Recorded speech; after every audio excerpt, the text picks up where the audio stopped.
عزیزان گرامی اوقات، آج زندگی کے جو طور طریقے اکثر نوجوانوں کے دیکھنے کو ملے کہ ہم نے اپنے جینے کے جو انداز بنائے ہیں، خصوصیت کے ساتھ نوجوان طبقہ، ان کو ایسا لگتا ہے کہ مولانا لوگوں کی باتیں کٹر پنتھی کی ہوتی ہیں، دقیانوسی ہیں، فنڈامنٹل ہیں، پرانے خیالات کے لوگ ہیں اور بہت پیچھے لے جانا چاہتے ہیں۔ یہ سب شیطان ان کے دماغوں میں ڈال کر رکھا ہے۔ تمہیں کیا خبر کہ ہم جتنے پیچھے لے جاتے اتنے ہی کامیابی کی طرف لے جاتے ہیں۔ پیچھے لے جانے کا مطلب یہ نہیں ہے کہ ترقی سے پیچھے، پیچھے لے جانے کا مطلب یہ ہے کہ اتنے پیچھے آ جاؤ جہاں رسول اللہ کے قدم نظر آ جائیں۔ ہاں، ہمارا مقصد صرف اتنا ہے، جیو دنیا میں۔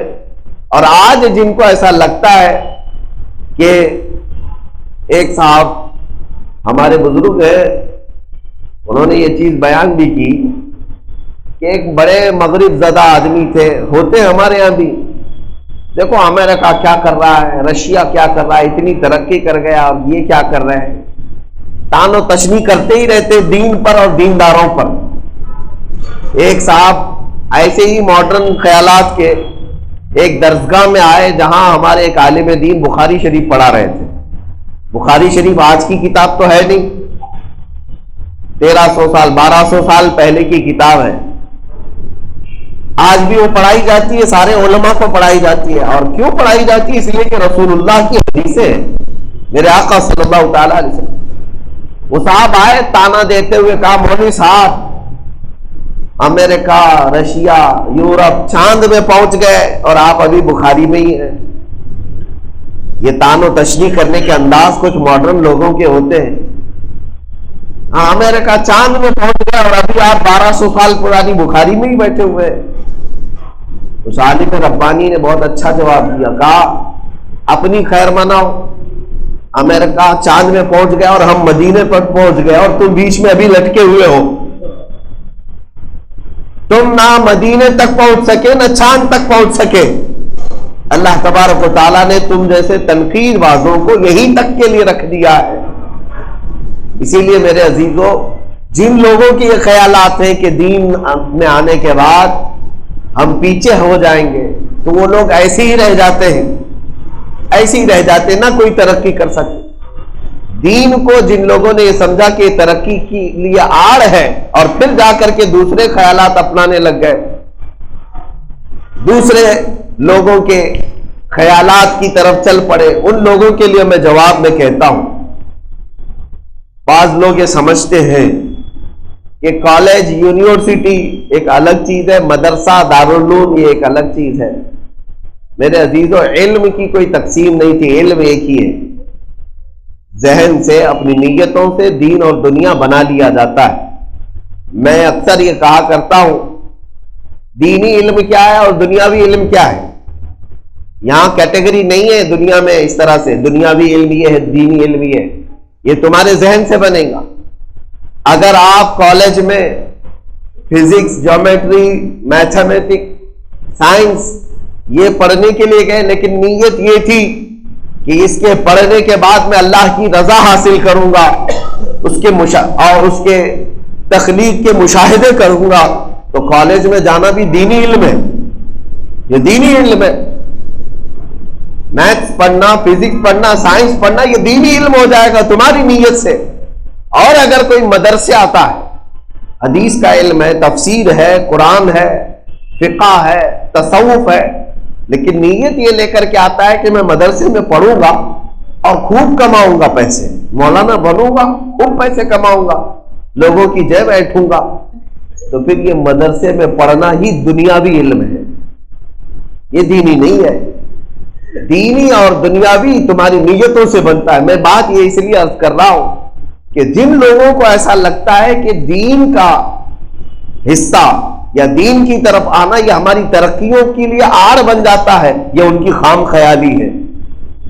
اس لیے کہ میں نے تاریخ میں ایسے بڑے بڑے کرداروں کو دیکھا ہے جو دین کے بڑے عالم تھے، لیکن دنیا میں ان کا کوئی مثال آج تک ان کی مثال نہیں دے سکتا۔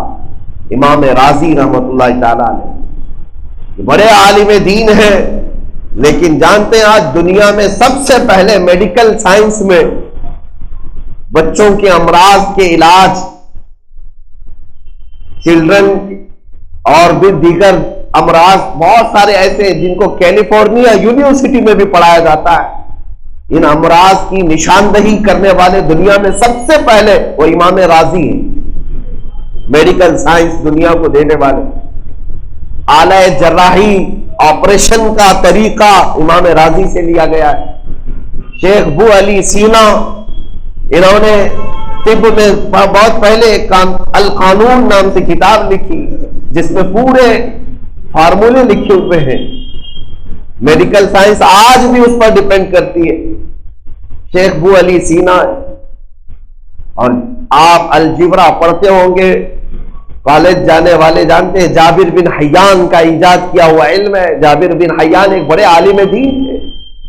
مجھے بتائیں کہاں ترقی کے آڑ آئی، یہ دین کہاں ترقی میں آڑ آیا؟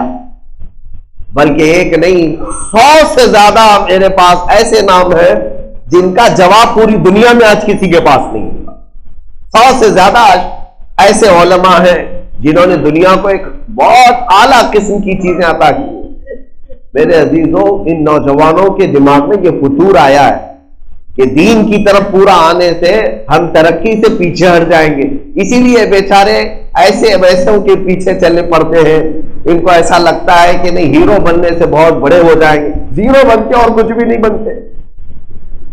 علماء ربانیین کی مثالیں اگر آپ کو میں پیش کروں، الجبرا آپ کو نے سنا ہوگا، میتھس کے کئی ایسے اصول ہیں جس کو سب سے پہلے ایجاد کرنے والے امام ہیثم ہیں۔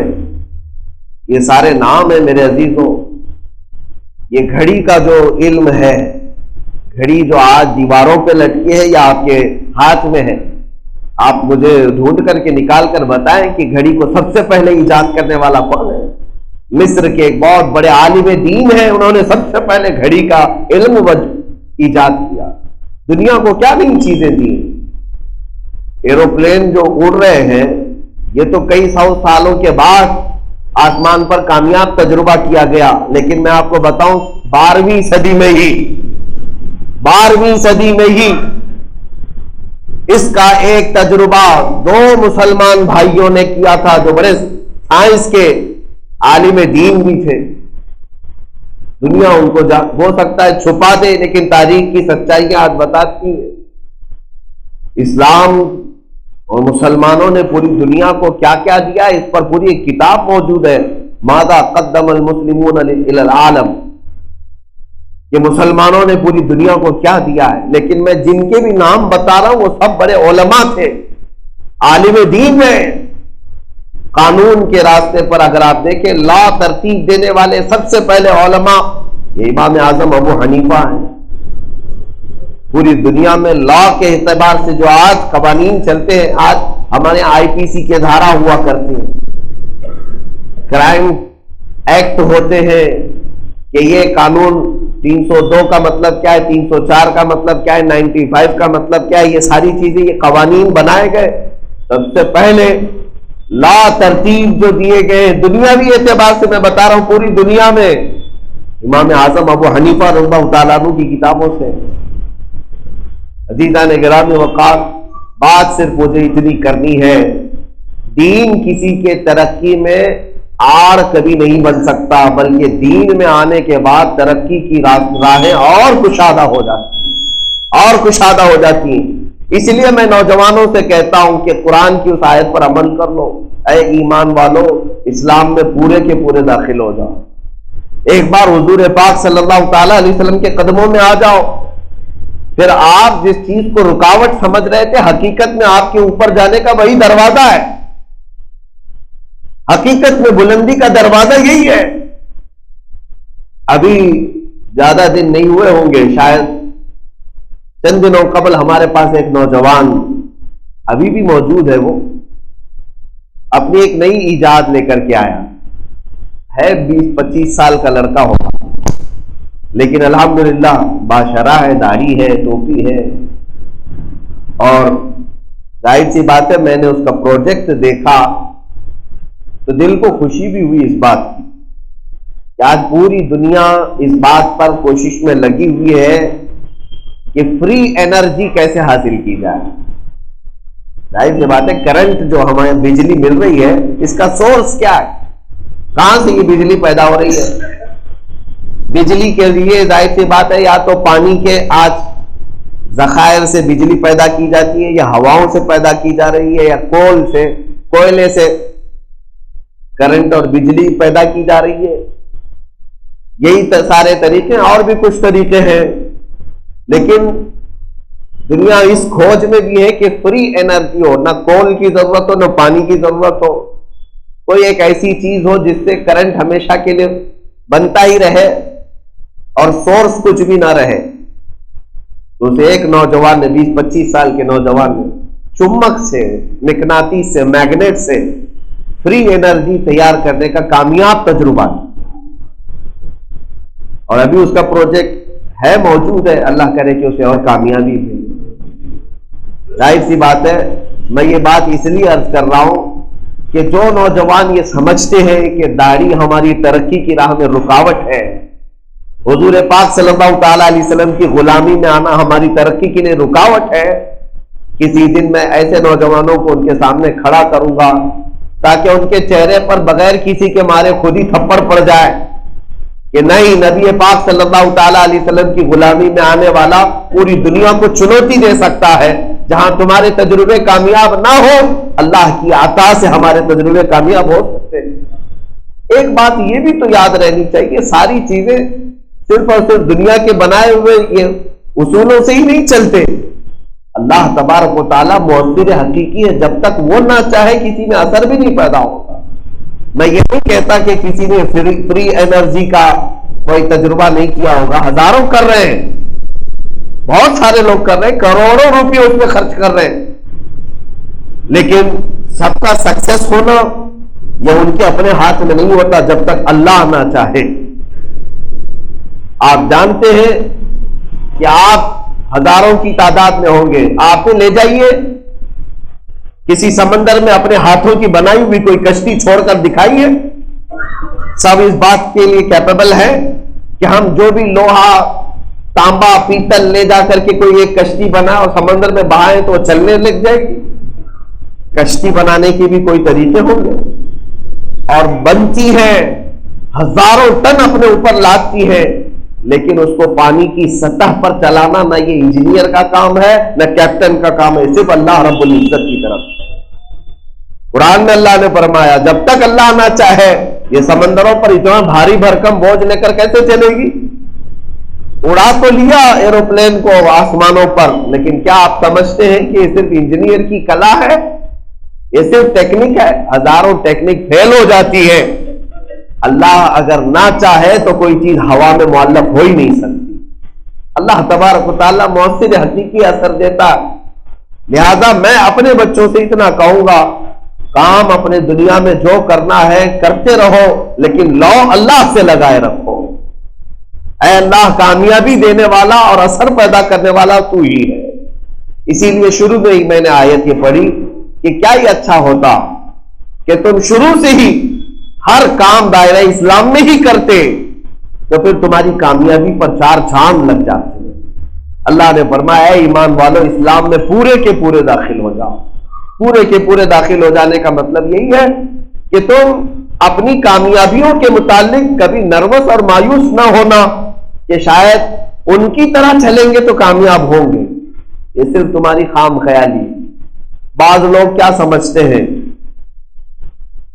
میں نے کچھ دنوں قبل سنا تھا, ایک بڑے سیٹھ صاحب تھے, بڑے پیسے والے تھے, بہت بڑے امیر, اور ان کے ہاں دولت کی ریل پیل اتنی کہ ان کے پاس خود حساب نہیں کہ کتنا پیسہ ہے.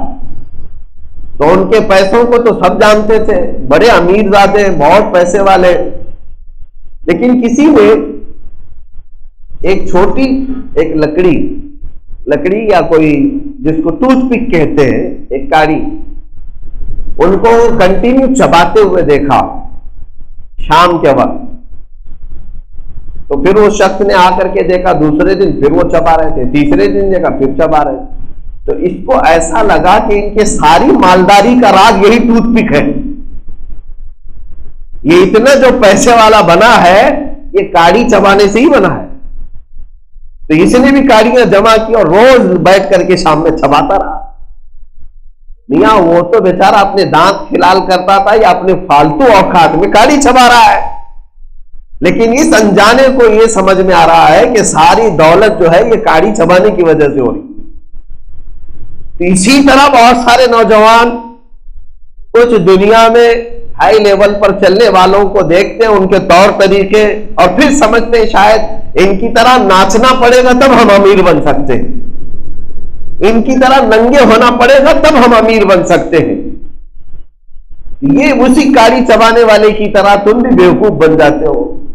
اصل اس کا مال یا اس کی دولت وہ کاڑی چبانے سے نہیں ہے, اس نے کمایا ہوگا اور اللہ نے عطا کیا ہوگا. تو بھی کما اور اللہ عطا کرے گا.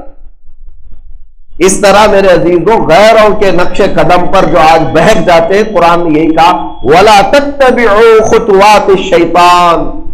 اللہ فرماتا تم پورے کے پورے اسلام میں آؤ, شیطان کی طرف مت دیکھنا, شیطان کی طرف مت دیکھنا. آج اگر شیطان بڑے گھر میں ہے یا بڑے تخت پر بیٹھا ہے, آج اگر شیطان پرائم منسٹر بن جائے یا چیف منسٹر بن جائے تو کیا تمہیں یہ لگنے لگ جائے گا کہ مجھے بھی شیطان بننا پڑے گا تبھی سی ایم بن سکتا ہوں؟ میرے عزیزوں ایسا نہیں ہے. اللہ نے صاف قرآن میں فرمایا اس کے پیچھے مت پڑو, تم ایمان میں رہو, اللہ تمہیں کامیابی ضرور عطا کرے گا. یہی آیت کا خلاصہ ہے, یہی آیت کا مفہوم ہے کہ آپ کو اپنا دین جس قدر محفوظ ہے اور جس قدر ترقی دلانے والا ہے کوئی اور چیز نہیں ہو سکتی. آخر میں ایک آیت اور پڑھ دیتا ہوں. اللہ رب العزت فرماتا وَمَن يَبْتَغِ غَيْرَ الْإِسْلَامِ دِينًا فَلَن يُقْبَلَ مِنْهُ. اور جو اسلام کے علاوہ کوئی اور راستے پر چلا قیامت کے دن ہرگز قبول نہیں کیا جائے گا. وَهُوَ فِي الْآخِرَةِ مِنَ الْخَاسِرِينَ. اور وہ آخرت میں سب سے زیادہ نقصان اٹھانے والا ہو, گھاٹا اٹھانے والا ہو. مسلمانوں آپ سے میں یہ اپیل کرتا ہوں, اللہ نے بن مانگے تمہیں یہ دولت عطا کی ہے, نبی پاک کی امت میں پیدا کیا ہے, اسلام تمہارے سینوں میں اللہ تعالیٰ نے عطا کیا. اتنی بڑی دولت ہے, یہ اتنی بڑی دولت آپ اندازہ نہیں کر سکتے. قیامت کے دن اللہ تبارک و تعالیٰ کی بارگاہ میں اگر کوئی بندہ سرخرو ہوگا تو صرف اسلام والا ہوگا. قرآن کہتا ہے اس کے علاوہ جو بھی لے کر کے آئے گا سب رد کر دیا جائے گا. فَلَن يُقْبَلَ مِنْهُ. لن کا مطلب ہوتا ہے عربی میں ہرگز نہیں قبول کیا جائے گا, ہرگز نہیں قبول کیا جائے گا. اور آج لوگوں کو ایسا لگتا ہے ہمارے بچوں کو ماڈرن ہو کر امریکہ جائیں, رشیا جائیں, یورپ جائیں, UK جائیں اور جا کر کے تھوڑے سے انگریز بن جائیں, چڈی پہن لیں, ننگے ہو جائیں تاکہ ساری دنیا ہم سے راضی ہو جائے.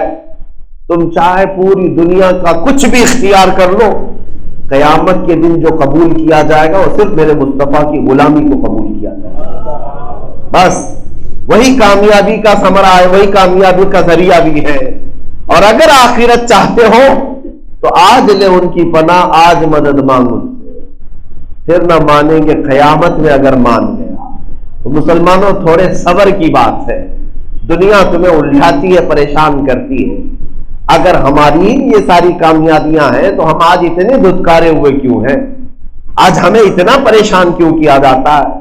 ہماری مسجدیں لوٹی جاتی ہیں, ہماری جانیں ماری جاتی ہیں, ہمارے بچے یتیم, ہماری بیویاں بیوہ, یہ سب تو ہمارے ساتھ ہو رہا ہے. اور اتنا ہی نہیں کہ صرف ہندوستان میں ہو رہا ہے, تقریباً پوری دنیا میں. ایک بات یاد رکھنا کہ صرف دنیاوی ایک محاورے کے طور پر میں آپ کے ذہن میں بات بٹھا رہا ہوں. حسد کس سے کیا جاتا ہے؟ نعمت والے سے کیا جاتا ہے. جس کے پاس کوئی نعمت ہو اسی سے حسد. عورتوں کی مثال لے لیں, جو سب سے حسینہ ہوگی اس سے سب جلتی ہوگی. حسن کا حسد ہوتا ہے. ارے کوڑی سے کون حسد کرے گا؟ کوڑی ہو, سفید اس کی بیماریاں ہو, اس سے کوئی حسد نہیں کرتا. یہ محاورہ ہے. آج پوری دنیا اگر تم سے حسد میں مبتلا ہے تو اس لیے کہ ایمان کی دولت تمہارے پاس ہے, اس نعمت کے سب حاصل ہے. تو یہ تھوڑی بات, یہ صبر کی تو رہے گی, صبر کرنا ہوگا. یہ جو پریشانیاں آپ کو دکھ رہی ہیں، سارے لوگ ہمارے اوپر ہی جھپٹا پر مارے ہوئے ہیں، یہ بھی تمہارے حق ہونے کی علامت ہے کہ تمہارے پاس کوئی دولت ہے، اسی لیے تو سب جھپٹے ہوئے۔ خالی ہاتھ کے پیچھے کون پڑا رہتا ہے؟ چور جھپٹا کس پر مارے گا؟ مال والے پر۔ اگر تمہارے پاس کچھ نہ ہو تو کیوں دشمنی کرے تمہارے ساتھ؟ دشمنی تمہارے ساتھ اسی لیے کی جاتی ہے کہ یہ جو تم اللہ اللہ کہتے ہو یہ بھی بہت بڑی بات ہے، جو تمہارا سر جھکتا ہے سجدے کے لیے یہ بھی بڑی بات ہے، یہ نعمت ہے تمہارے پاس۔ تو اب تمہیں تھوڑا سا صبر کرنا ہوگا، یہ نہیں کہ مایوس ہو کر کے اسلام سے تھوڑا ہٹ جائیں، نہیں، تھوڑا ان کو بھی راضی کر لیتے، تھوڑا سا کشکا بھی لگا لیں گے، کشکا کیا، کلنک لگا لیں گے، اور کبھی تھوڑی سی چوٹی چھوڑ لیتے، تھوڑی سی بالیاں پہن لیں گے، تھوڑی سی چوڑیاں پہن لیں گے، تاکہ وہ بھی راضی ہو جائے، یہ بھی راضی ہو جائے۔ آدھا تیتر آدھا بٹیر، اور اس کو عام محاورے میں کہتے ہیں۔ ہمارے بہت سارے نوجوان ایسی زندگی گزار کر کے جاتے، دھوبی کا کتا، نہ گھر کا نہ گھاٹ کا۔ یہ محاوروں میں کہا جاتا ہے، ادھر کا بھی نہیں بنا ادھر کا بھی نہیں بنا۔ میرے عزیزوں، اگر تمہیں تھوڑی باتیں سخت لگ رہی ہیں تو اللہ کی بارگاہ میں آ جاتے، یا ان صحابہ کی باتیں پڑھ لیتے کہ آج یہ مصیبتیں دیکھ کر کے مجھے افسوس ہوتا ہے کہ میں کیسے جیوں مسلمان بن کر، تو میں کہتا ہوں بلال حبشی کی تاریخ پڑھ لیتے، حضرت خبیب کی تاریخ پڑھتے، حضرت فقیہہ کی تاریخ پڑھتے۔ انہوں نے سختیوں کے باوجود بھی کبھی یہ نہیں سوچا کہ چلو ان کو بھی راضی کر لیں، ان کو بھی راضی کر لیں۔ نہیں میرے عزیز، دین یہی ہے کہ جس میں آنے کے بعد آدمی حلاوت اور شیرینی محسوس کرے، چاہے دنیا روٹتی ہے تو روٹے، میں تو یہاں اللہ کو منانے کے لیے آیا ہوں، اور اس وقت تک یہاں پر جیتا رہوں گا اور کوشش کرتا رہوں گا جب تک میرا مولا مجھ سے راضی نہ ہو جائے۔ اللہ راضی ہے تو پوری کائنات راضی ہے۔ اللہ کی بارگاہ میں دعا ہے کہ مولا کریم ہم سب کو ثابت قدمی عطا فرمائے، ایمان کی سلامتی عطا فرمائے، اور دین پر ہمیں استقامت عطا فرمائے۔ رب ذوالجلال کریم خدا ہم سب کو پورا کا پورا اسلام میں اور ایمان میں داخل ہونے کی توفیق عطا فرمائے، اور جو لوگ اس طرح شکوک و شبہات میں مبتلا ہے مولا انہیں یقین کی دولت لا زوال عطا فرمائے۔ وصلی اللہ تعالی علی خیر خلق محمد وآلہ وصحبہ اجمعین، وآخر دعوانا الحمد للہ رب